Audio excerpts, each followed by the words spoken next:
Hello, everyone, and thank you for joining us today, December 7th, 2017, for the Stout webinar entitled Introduction to Financial Statement Analysis for the Boardroom. My name is Jen Ballback, and today I'm joined by my colleagues and our presenters, Mark Asbra and Christina Carroll. Today's presentation will include an introductory review of financial statements, the interrelationships between various financial statements, and how to recognize trends and diagnose financial performance. This presentation is geared toward board members and attorneys who do not have formal training or experience in accounting or finance. We plan to schedule intermediate and advanced courses on this topic in the near future.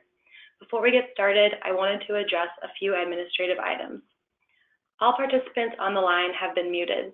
Please utilize the questions function on your webinar screen to ask questions. If there are questions we are unable to respond to during the session, we will follow up afterward.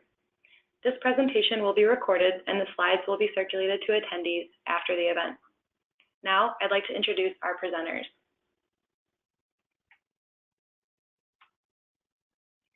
Mark Asbra is a managing director in the Valuation Advisory Group at Stout. He has over 20 years of experience in the valuation of businesses, securities, and intangible assets for corporate tax, financial reporting, and other purposes. He has provided valuation advisory services to public and private companies, boards of directors, and other fiduciaries in connection with strategic planning and other merger and acquisition related initiatives. Christina Carroll is a managing director in the Valuation Advisory Group at Stout. For more than 20 years, she has been a board and C-suite advisor on complex transaction and strategic issues with a focus on evaluating transactions and assisting clients in enhancing shareholder value. Chris's experience includes rendering fairness, solvency, and related transaction opinions to boards of directors, special committees, financial institutions, pension funds, and other fiduciaries in connection with mergers and acquisitions, going private transactions, spin-offs, recapitalizations, and financing transactions. Thank you for your attention. Mark and Chris, over to you. Hello, everyone. This is Mark Asbra. Hopefully you can all hear me fine. I've got a little bit of technical difficulty on my side. So I'm only hearing myself. I'm going to run through some of the slides here on reading the financial statements. So why don't we start and dive right in.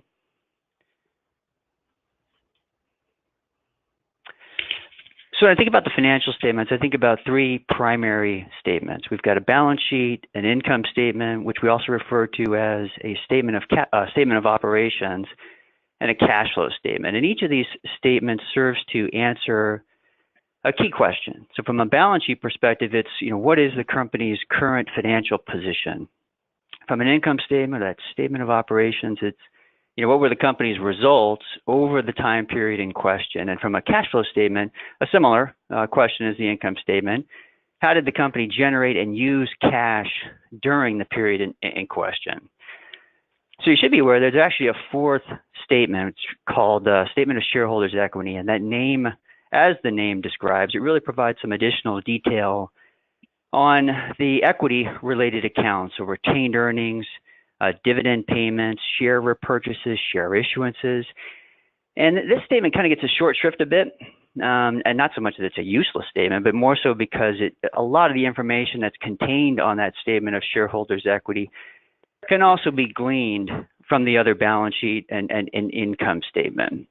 So now, while not a statement itself, the footnotes to the financial statement contain a wealth of information and that are significantly important to the analysis of the financial statement and just frankly the understanding of the company in general. And those footnotes are going to provide not only quantitative information on a variety of different accounts, but also qualitative information like, a bit on the kind of overall insight as to the company's operations, its organization structure, the accounting methods and policies that the company has implemented that impact the financial statements, as well as drive down to additional detail on things like debt, segment-related information, and information related to, lawsuits or other types of liabilities or assets, for that matter, that are not specifically stated on the financial statements themselves. So we're actually going to take a pause at the moment and do our first polling question. Jen, you want to do that? Yes, thanks, Mark. Here is our first polling question. Which financial statement shows a company's net income? Please take a moment to respond. Back to you, Mark. So while you're responding there, let me go to the next slide. Maybe just to give a little bit of context to the financial statements before we dive into each one. So I think about companies as being, complex organisms, complex in so much as they are subject to a variety of inputs and outputs. They're influenced by internal factors, not the least of which is that companies are comprised of people, and people can be unpredictable, so we say.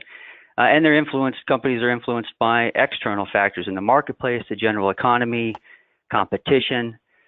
So the financial statements try to summarize all those complexities and present information in a way that gives us insight into the performance and financial position of a company for a given period of time. So I think about financial statements as really being like an onion, or a multi-layered onion, in the way that you can peel back layers of the onion. As you drive toward the center, you're going to get much more insight as to the key drivers of a company and what's impacting the company's performance and its financial position. So the reporting standards, let me try to advance this slide, really started with the SEC, particularly as it relates to U.S. listed companies. So we're going back to the 1933, 1934 acts. So it's the Securities and Exchange Commission that has the authority to set and enforce the accounting standards for U.S. listed companies. But as you'll see, I think that the tone of the SEC for public companies in particular also permeates how users and auditors of even private company financial statements prepare the statements themselves. In the early 1970s, to give a bit of history, the SEC had created the Financial Accounting Standards Board, which we call FASB, really with the purpose of providing additional insight and guidance, and to otherwise advise on the application of generally accepted accounting principles, which we call GAAP in our world. I think the operative word in that bullet point is principles. These are not rules. These are not mandates. These are not specific requirements. They're principles. And that's been a movement, say, over the last 20 years to get away from a rules-based system to one that's much more principles-based. So what that means, like any other principle, it's subject to interpretation. Subject to interpretation by the people who prepare financial statements, and subject to interpretation by parties like an audit firm that reviews those financial statements. So it's not a one-size-fits-all as it relates to GAAP. Financial statements can be prepared, annually, quarterly, monthly, even daily, I guess, frankly, if a company's systems allow for that. The schedules that we'll talk about in the upcoming slides are really presented more on an annual basis. And then last year, when we think about users, we tend to think about two groups of users of financial statements: internal users, which is principally a management team or an owner of a business, if we're talking about a sole proprietorship; and external users, it could be you and me if we invest in public company securities, or other types of investors or lenders of a business. So we'll pause here. Jen, you have the results of our first polling question? Yes. I'm going to share them right now. All right, the results of the first polling question are on the screen. So income statement got almost a third of the results, cash flow statement alone, and I'm a fan, and I think the more correct answer is both the income statement and the cash flow statement. So we'll see that a bit more. So I think we've got an audience, an educated audience, if you will. So, all right, so let's keep going and dive a bit more deeper into each of the statements. So we'll start with the balance sheet in a moment. So the balance sheet gets its name in the fact that it has a balancing equation, and that the assets of a company equals the summation of the liabilities and owner's equity of that company. So no different from those of us that own a home. You think the asset, that if you were to sell an asset, sell your home, that is the asset. The price at which you'd sell that home is, let's say, $1 million. That $1 million is also equal to the summation of the mortgage debt that remains on the property, as well as the equity that you've accumulated in that home. And the company is no different from a balance sheet perspective. And this equation always has to balance. If it doesn't balance, then you've got a sheet of other numbers and figures that may be helpful, but you don't have a balance sheet. So a couple key things I think to keep in mind from a balance sheet is that nearly every transaction that occurs in ANTI will be reflected on that balance sheet. And importantly, it is an accumulation of all those activities up to a specific point in time that the balance sheet is prepared, really a specific day. So balance sheets provide insight on two key elements, liquidity and leverage. So from a liquidity perspective, we really think about a balance sheet providing insight as to the assets of a company and how liquid or how readily available those could be in terms of converting to cash in order to pay a company's obligation and satisfy its debts. And the balance sheet, which we'll see in a moment, is we really think about from a shown in an order of declining liquidity, at least from a U.S. perspective. Foreign companies are a bit different, but U.S. perspective, declining order of liquidity. The leverage, we can look at the balance sheet and see how a company has financed its operations over time. So we see insight on debt, external debt being a source of financing, as well as the accumulation of income or earnings that the company has generated as well. And both, frankly, the assets and the liability side of the balance sheet are segmented between short-term obligations and long-term. Short-term generally being those types of accounts that would be satisfied within the course of 12 months. So we'll see an example on this slide here. I just told you a few things about the balance sheets. Let's prove that out first. We got balancing. So row 11, the total assets of roughly $74 million equals row 21, the summation of the liabilities and stockholders' equity. So great, we have a balance sheet. I told you as well that we show assets in order of declining liquidity.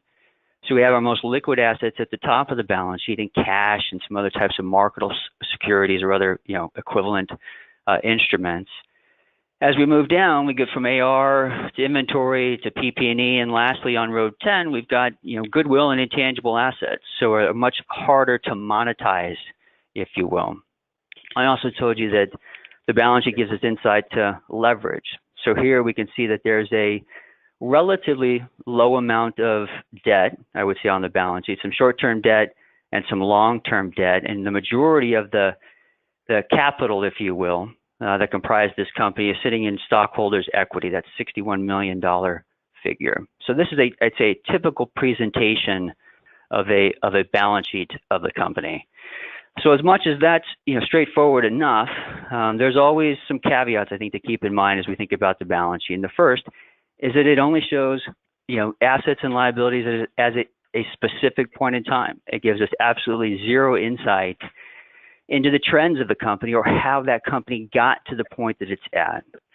And from a U.S. GAAP perspective, nearly most of the assets that you see on a company's balance sheet, and liabilities for that matter, are going to be reflected at their historical cost, as opposed to my earlier example about your house being worth $1 million. That's not the case from a GAAP balance sheet perspective.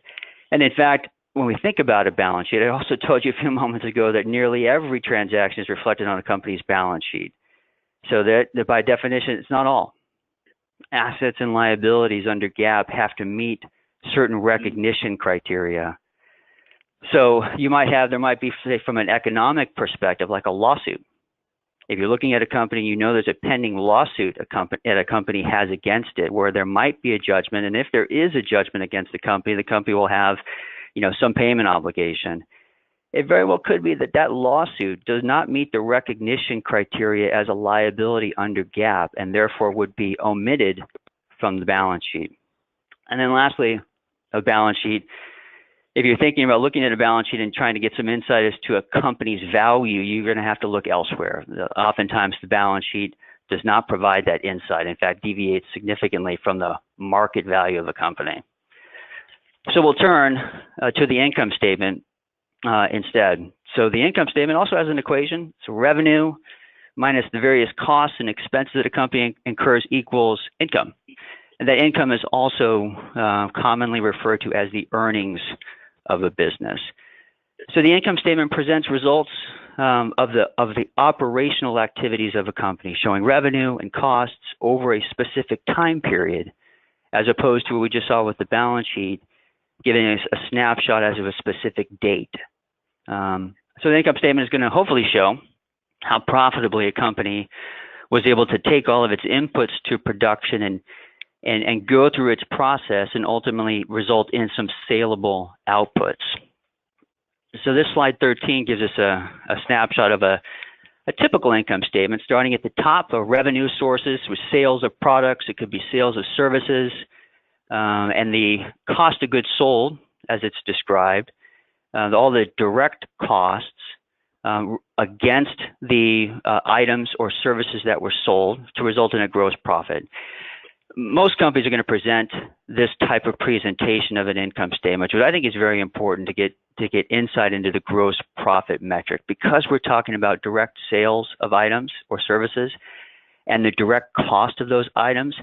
That $90,000 or $90 million number sitting on row 3 gives us some insight in terms of the underlying operations of the business before we start to think about all of the other elements, like the operating expenses of the business. So we show those as being typically some type of, selling and marketing types of expenses, G&A or other operational costs. For a lot of the companies on the West Coast in particular, that other category might be, research and development expenses. And we land at an EBITDA figure of roughly $41 million. And that EBITDA figure we're going to see, time and time again, as it relates to the analysis of financial statements. It's a popular metric, and it stands for earnings before interest, taxes, depreciation, and amortization. So as the name describes, you could see all of those other income items, depreciation and amortization, and income taxes below that EBITDA metric. So EBITDA is a very popular measure that people like to look at when we're analyzing financial statements. But the income statement doesn't stop there. We deduct these non-cash charges, we call them, for depreciation and amortization to get to earnings before interest and taxes, and therefore deduct the small amount of interest expense that we have, as well as pay taxes to the government, at least under the current regime. 21 million of net income is what results here. So let me go to the next page. So the income statement, much like we talked about for the balance sheet, it too has its caveats, I will say. And the first is that the income statement is impacted by the accounting policies that the company selects. So I've listed two that are some popular ones that could cause a significant deviation in the level of profitability that the income statement shows, depending on which policies are followed. So from inventory recognition, we got LIFO and FIFO methodologies. Simply describe different procedures by which the company estimates the cost of its goods sold. And the selection of either, both of which are appropriate under GAAP, could significantly influence how much profit is shown on the P&L. Same is true for depreciation and amortization. Same companies, similar operations, maybe even competitors. One company depreciates its machinery and equipment asset over 7 years. Another same company, or similar company rather, might depreciate its assets over 10 years. Both of which are reasonable and appropriate estimates under GAAP are going to result in significantly different, or can result in significantly different income shown on the income statement. The asset ownership, whether the company owns assets or leases its properties, is going to have a big impact in terms of not only the amount of income shown on the income statement, but also the geography of where those expenses impact the income statement. And then lastly, the business model. We see time and time again, even more so over the last 10 years, many companies moving more towards subscription-based models, particularly for companies that are involved in technology, licensing, or even other services, where they want customers to be able to pay as they go. So more of a subscription-based model. Those subscription-based models, in contrast to the sale of an outright license at a single point in time, the GAAP requires those companies to recognize the revenue from those ongoing subscriptions over the term of the subscription. So different business models for similar types of companies can have a significant impact on the level of profitability shown on the income statement. I guess the punchline from all these caveats is that the income that we show on the income statement could be materially different from the cash that a company generates. So let's turn to the cash flow statement. The purpose here, that cash flow statement, it just demonstrates, a company's ability to generate cash and what it does with that cash in terms of generating or paying, returns to shareholders or to lenders. And we think about the cash flow statement really broken down into three main buckets or groups: operating activities, investing activities, and financing activities. And the names there, I think, are very telling in terms of what each of those different accounts represent. So operating activities really have a strong correlation to the accounts that we see on the income statement. So they enter into more the determination of net income. Investing activities, we're really talking about the purchase and sale of assets. And the financing activities relate to capital structure items, debt and equity. And I think the next slide will give us some insight to what we would typically see there. So we can have inflows and outflows on that cash flow statement broken up against each of the three categories: operating, investing, and financing. So we won't go through them all here, but some of the ones you might think about in terms of key operating inflows is when a company is going to collect on its receivables. A big investing outflow down at the bottom of slide 16 is the purchase of machinery and equipment assets, or could even be the acquisition of another business. It's going to be captured as a cash outflow in the investing section of the balance sheet. And back up to the top on the inflow side from a financing point of view, particularly what we've seen a lot, given the interest rate environment, debt borrowings. Companies that tap the debt markets for capital. So the financing section of the cash flow statement is going to show the cash that a company raises from some of those debt offerings. So here's a sample of a cash flow statement. This is what we would describe as an indirect method of presentation of the cash flow statement. It's very common, but it's an indirect method because it starts with the net income, which as we'll see in a moment, by definition is not equivalent to cash. So it starts with net income and then goes through a series of adjustments to translate that net income figure, that roughly $21 million number, into the level of cash that was generated during the course of the year. So we start with the operating activities. Firstly, going back and adjusting the $21 million for the non-cash charges that we observed in the income statement, the depreciation and amortization, they're non-cash. And then we look at changes in all of the operational accounts from the balance sheet, AR, inventory, payables to suppliers and the like. And we get to our net change in operating activities of nearly $21 million. So that $21 million is coincidentally, I would say, relatively close to the net income that we show on row 1. That is not always the case. So depending on inventory purchases or extensions of receivables in terms of offering credit to customers, that net change in operating activities can often be very different than the amount of net income shown on the income statement. And this company bought $9 million of equipment and paid a $5 million dividend to shareholders during the 2016 timeframe here. So the net change in cash, even though this company generated $21 million of income during 2016, the change in cash and cash equivalents was about $6.7 million. So I think at this point brings us to our second polling question. Jen, you want to read that?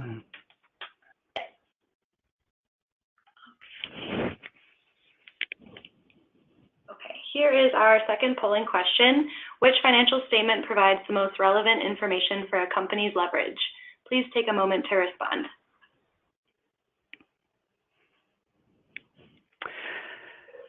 So as we're waiting for that, I just walked through each of the three primary statements and describe each of those individually. But I think, as we'll see in just a moment, those three financial statements, and there might have been some cleaning of this already, they don't exist in a vacuum. And in fact, the balance sheet and income statement and cash flow statement, they coexist, and they're interrelated, I would say. So let's see how that happens with the next slide. So from an income statement perspective, we see that that's got its tie-in to the cash flow statement, in so much as the cash flow statement starts with the net income figure.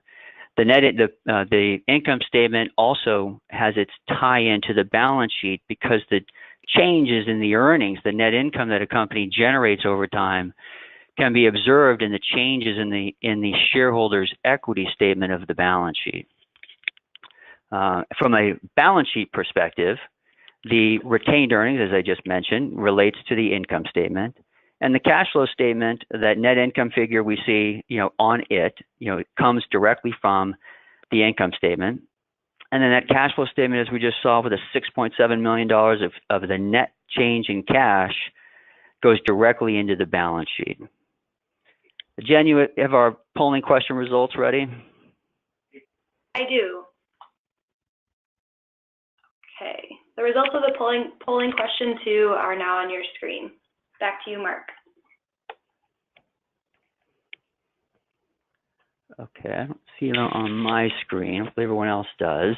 I would imagine most people would hopefully say that the leverage is going to be observable through the balance sheet. The other two would give some insight, probably cash flow secondarily, and income statement if I had to pick an order of preference. So, so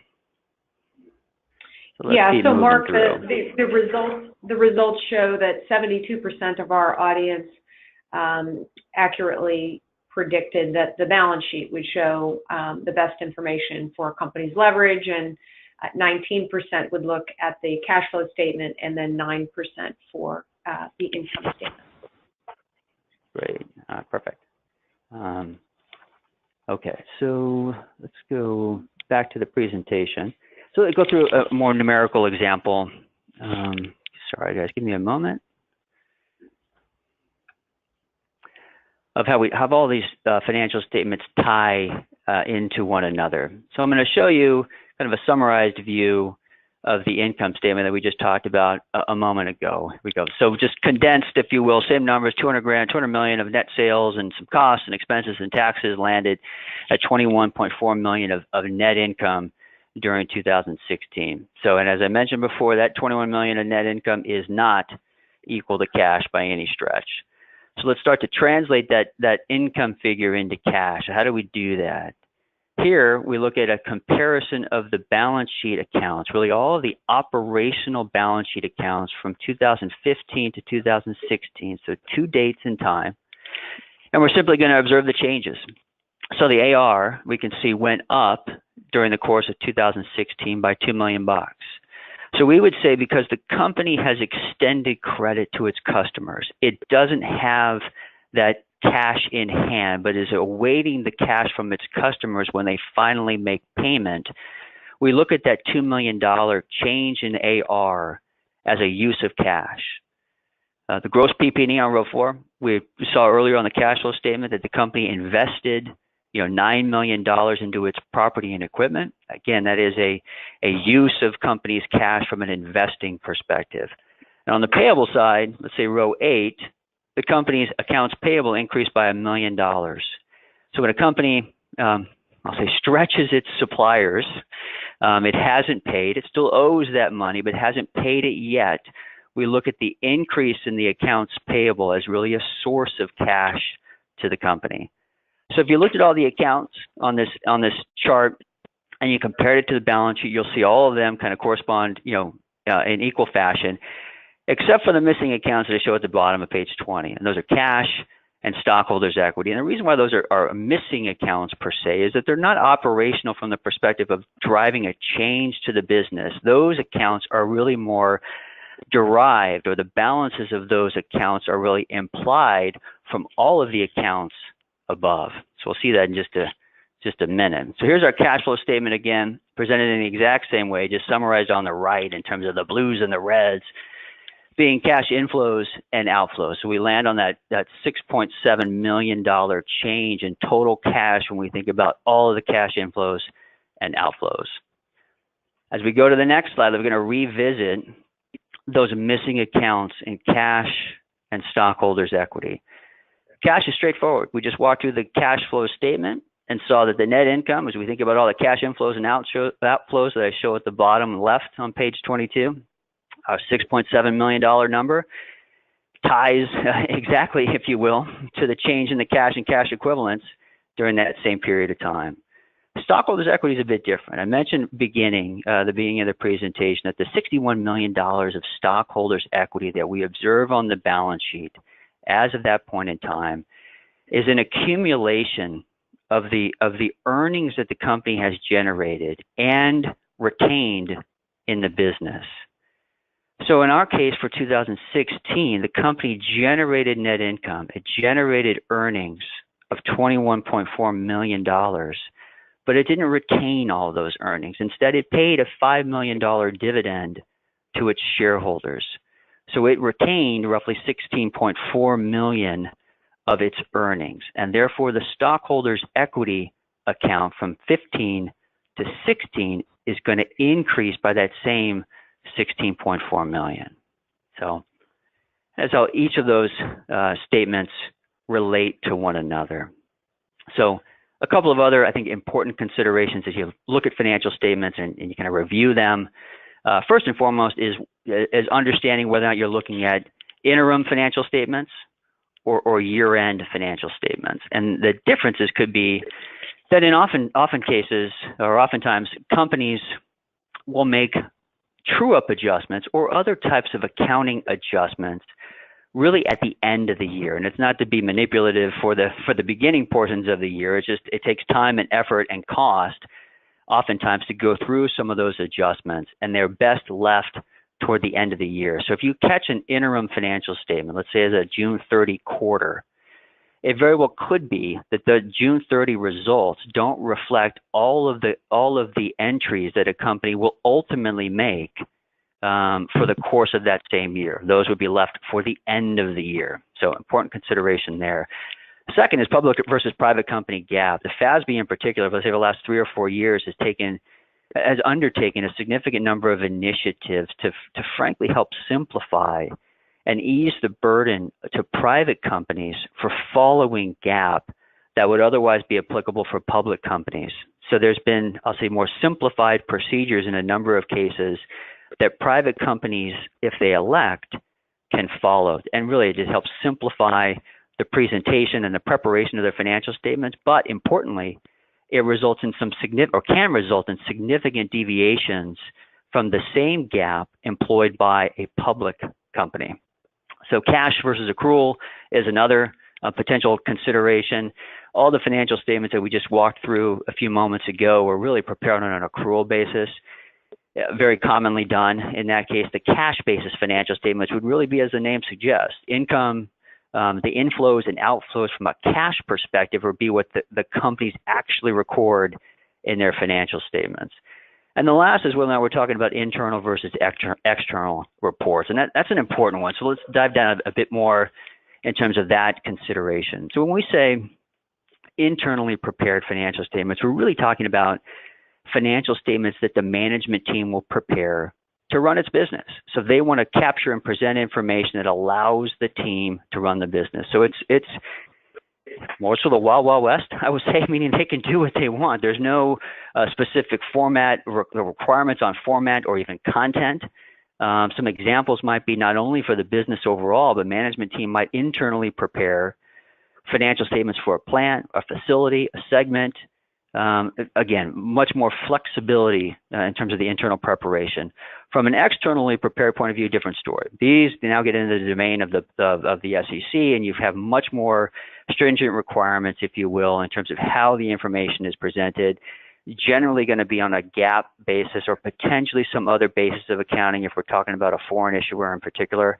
And importantly, in the case of externally prepared financial statements, we usually have some third party doing some activities on those financial statements to result in the compiled, reviewed, or audited statements. And what we mean by that, it really speaks to the reliability or the level of assurance that you or any other external user of those financial statements can have.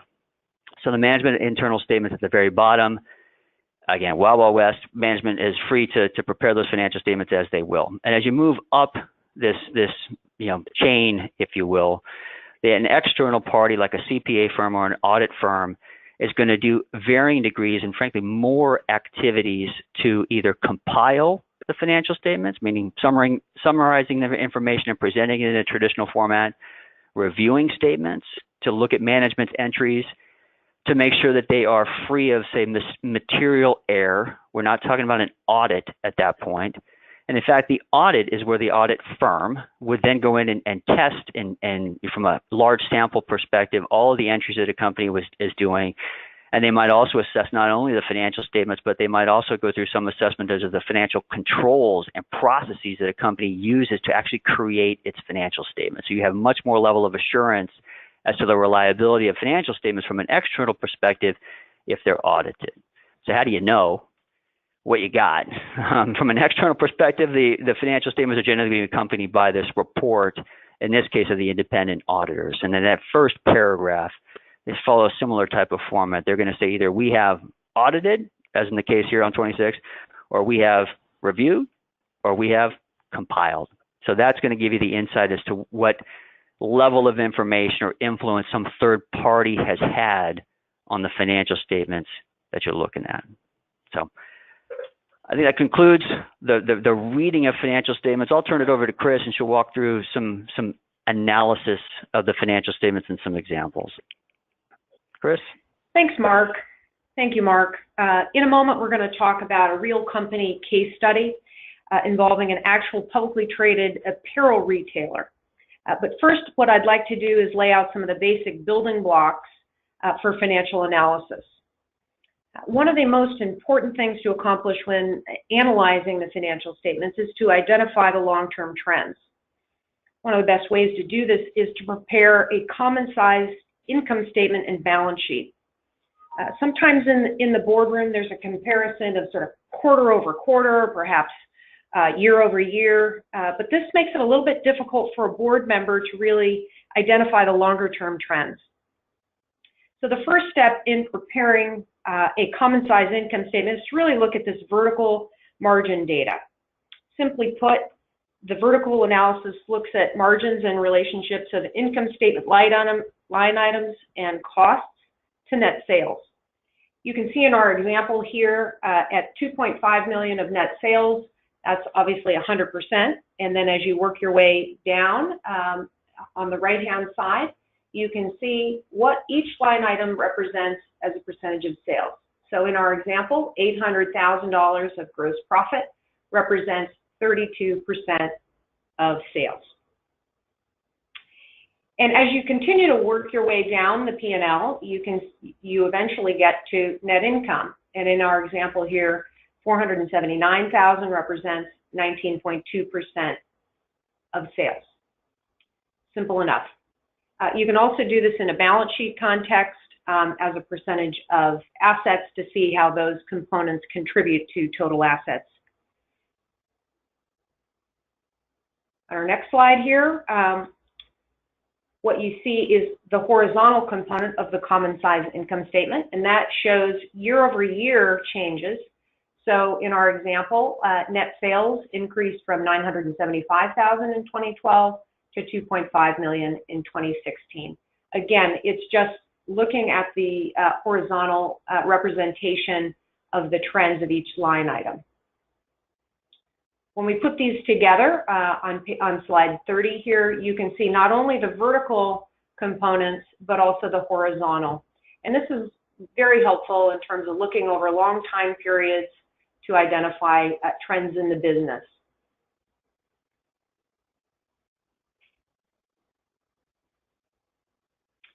The common size is most helpful in identifying trends in liquidity, leverage, profitability, and we often will compare those not only in terms of spotting the trends in the business, but also compare them to industry standards, management goals, strategic plans, and things of that nature.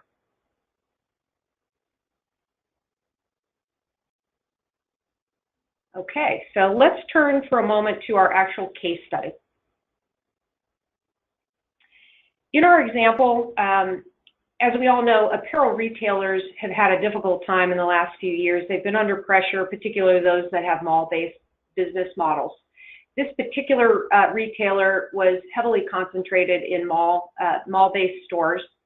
And during the early years of this example here in the 2010 through 2012 timeframe, the company undertook a repositioning of the company. They wanted to move the brand towards an edgier, hipper type of positioning.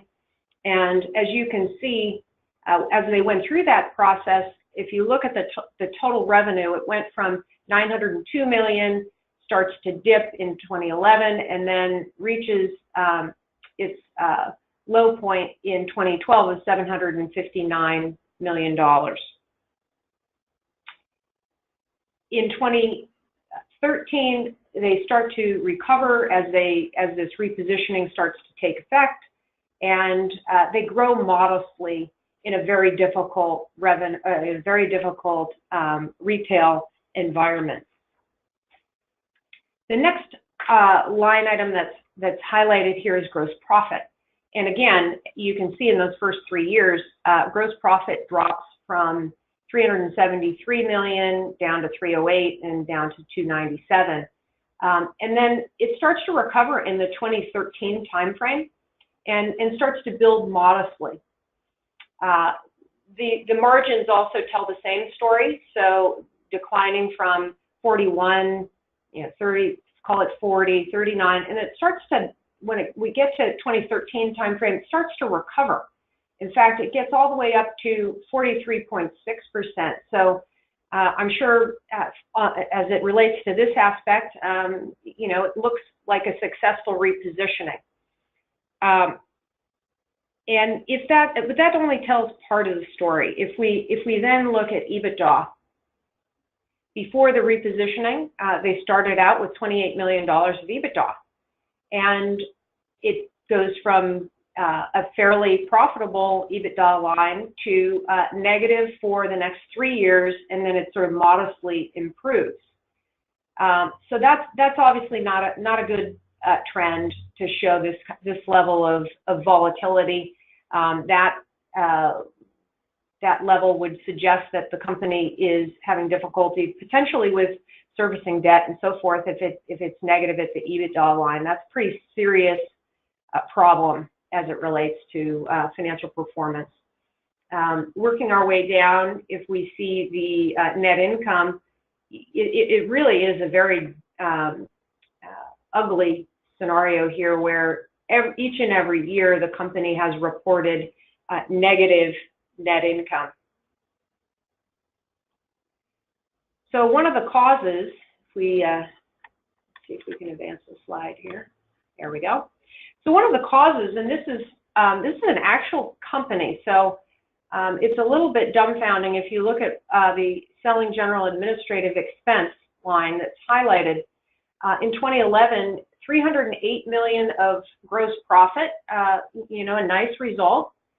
However, the SG&A exceeded the gross profit. So this SG&A line includes items like overhead costs from headquarters and the management team. It includes CEO compensation, for example, and it would also include store level operating costs.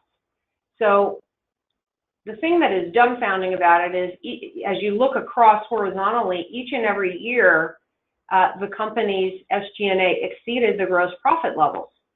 So you really have to ask yourself at the board level, what kinds of questions were they asking?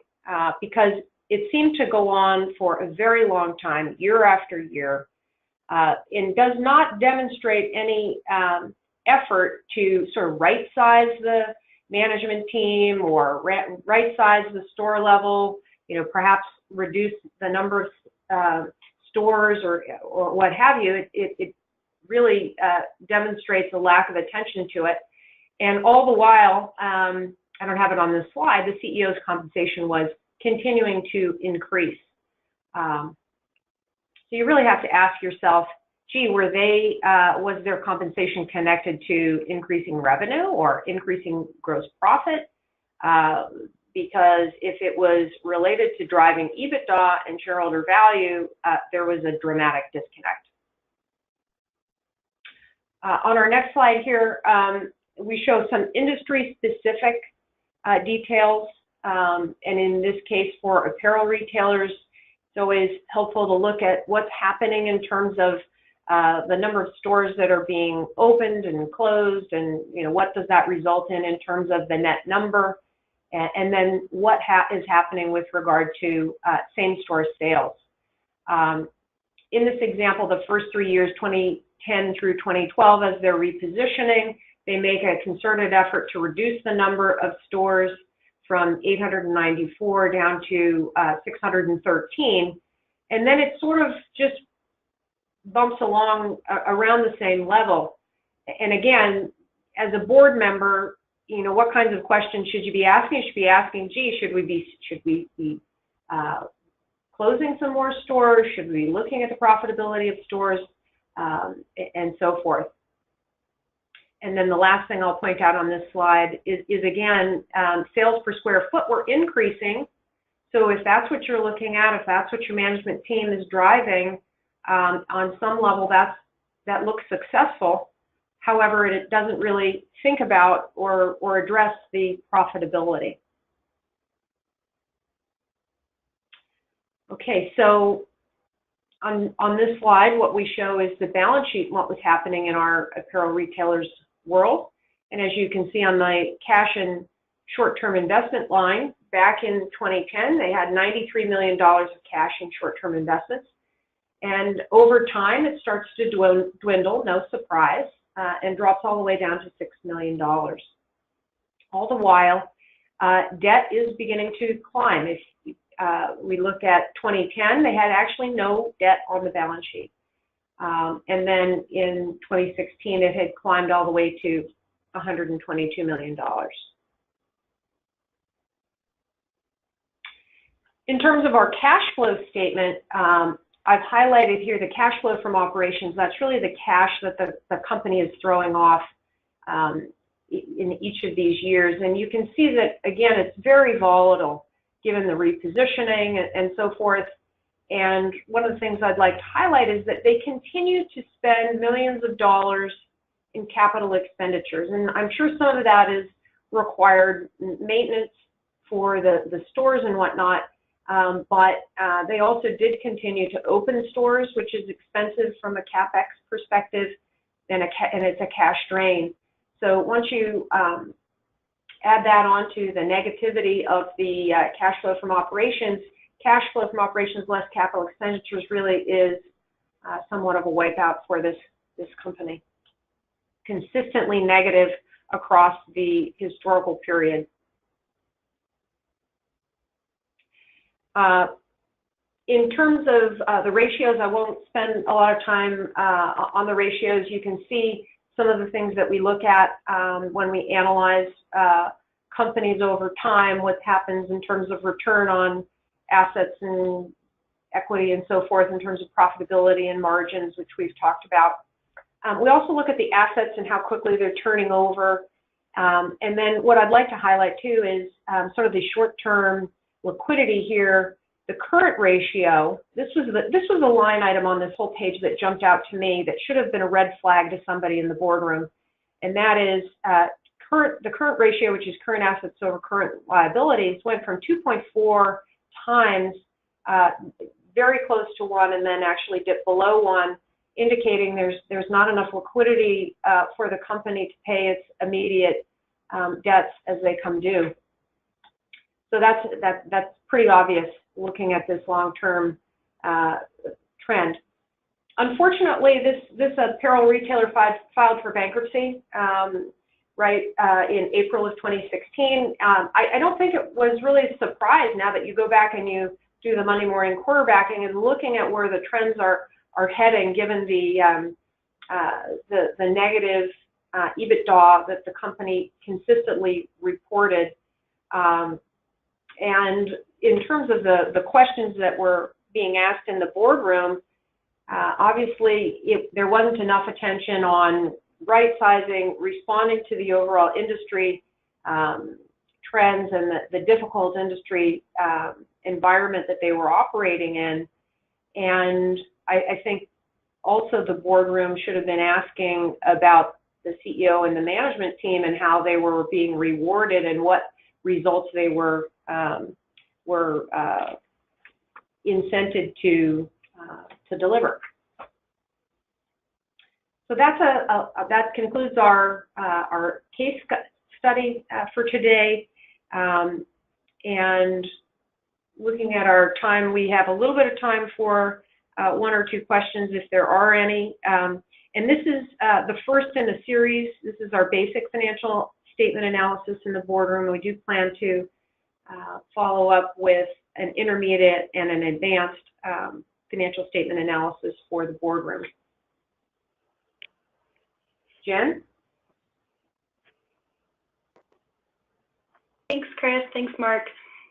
We've received some great questions today, so I'll just start at the top. Chris and Mark, feel free to chime in on these as you see fit. Is any single financial statement more useful than the others?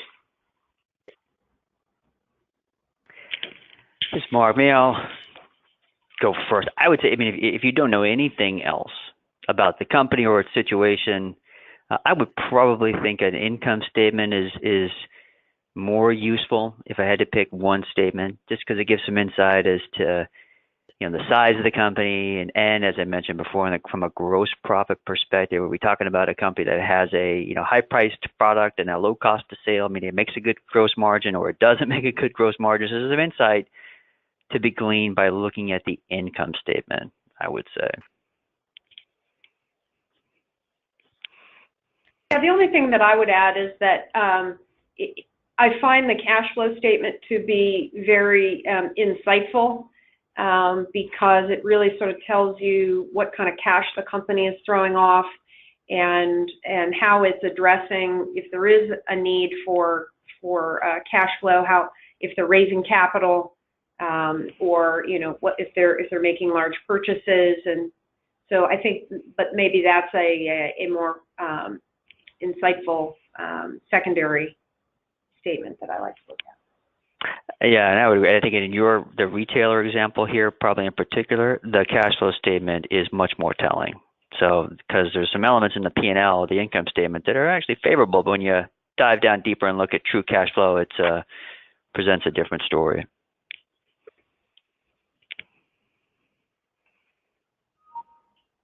Okay, we'll move right on to the next one. How much flexibility do companies have in how they classify revenue and expenses in their income statement? I would say, as a general matter, I think a fairly decent amount of flexibility. Revenue recognition, if you had to pick one element within GAAP, and from an SEC perspective, that's gotten the most attention, I would say, it's just going to be revenue recognition. And I think that's primarily a function of the fact that business models are changing. And, companies are having to kind of rethink, and auditors and the SEC are having to kind of rethink what some of those changes in business models mean for the financial statement. So there's just, as I mentioned earlier in the presentation, there's interpretation needed as to what GAAP really is meaning and is intended for management teams to follow. I was in a situation recently where there was a acquisition of a company, competitors, two public companies, and the acquirer had significantly different revenue recognition procedures that it followed as opposed to the target, and resulted in a significant change post-transaction. So it could certainly happen. So I'd say there's flexibility, if you will, not from the perspective of selecting things that may be more favorable than others, but just from the perspective of interpreting the relevant GAAP. Yeah, and I would just add that public companies obviously have much more stringent revenue recognition requirements and less flexibility than private companies, certainly. Okay, next question. Are cash basis financial statements common? I think for me, probably not. I mean, you're going to see, I see cash flow statements, I should say, much more for smaller companies, maybe sole proprietorships. Yeah, so that's what I would see more often than not. And even in those cases, it's still fairly rare, I would say. May depend on the industry. As I say that, I've got a situation now where we're a good sized company, I would say, that follows cash basis accounting, and more so just because it kind of matches their business. So the accrual based concept wouldn't result in significant difference from their financial statements, and frankly, they just find it easier. But I would say fairly rare do you come across cash basis financial statements. Okay, thanks, Mark. Another one, this is a little similar to an earlier question, but where do you see red flags? Is it recognizing revenue early, capitalizing expenses, or other? Are there any quick tools to identify?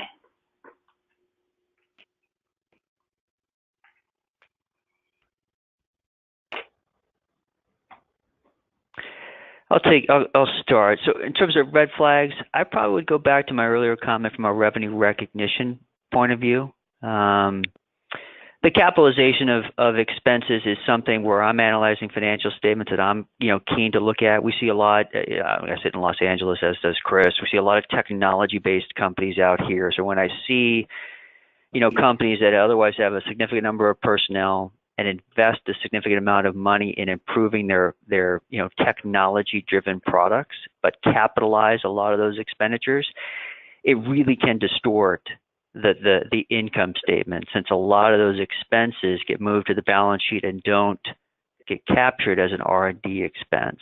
So, but that's GAAP.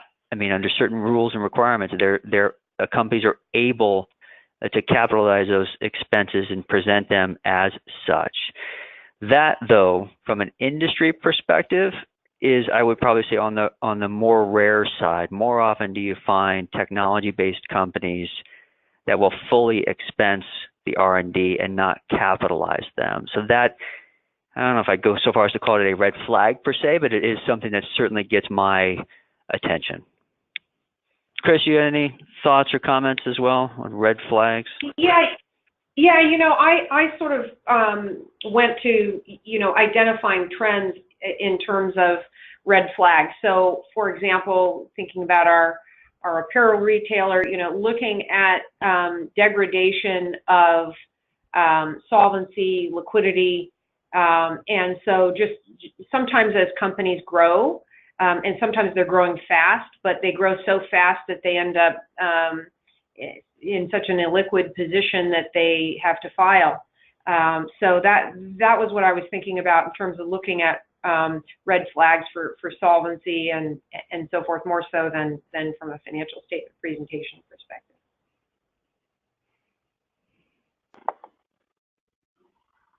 Okay, thank you. I think we have time for one more question. Which financial statements do you personally prefer to analyze, internal or external?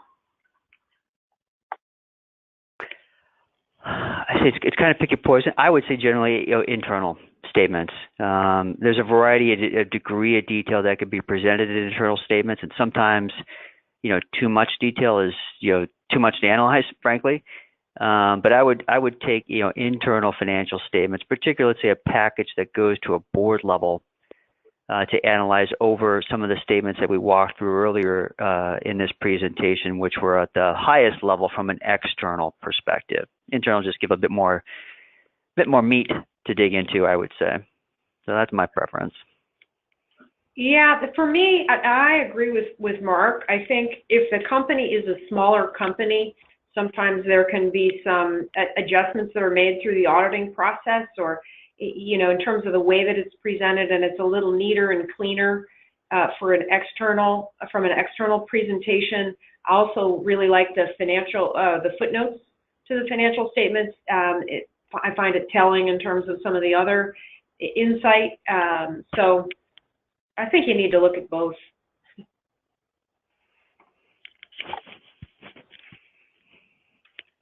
Okay, thank you, Chris and Mark, for those responses. And thank you all very much for joining us today. As a reminder, we plan to schedule intermediate and advanced courses on this topic in the near future, so please be on the lookout for additional information from us. If you have any other questions for Mark or Chris, please contact them at the information listed on the screen. Thanks and have a great day. Thank you. Thank you. Bye-bye.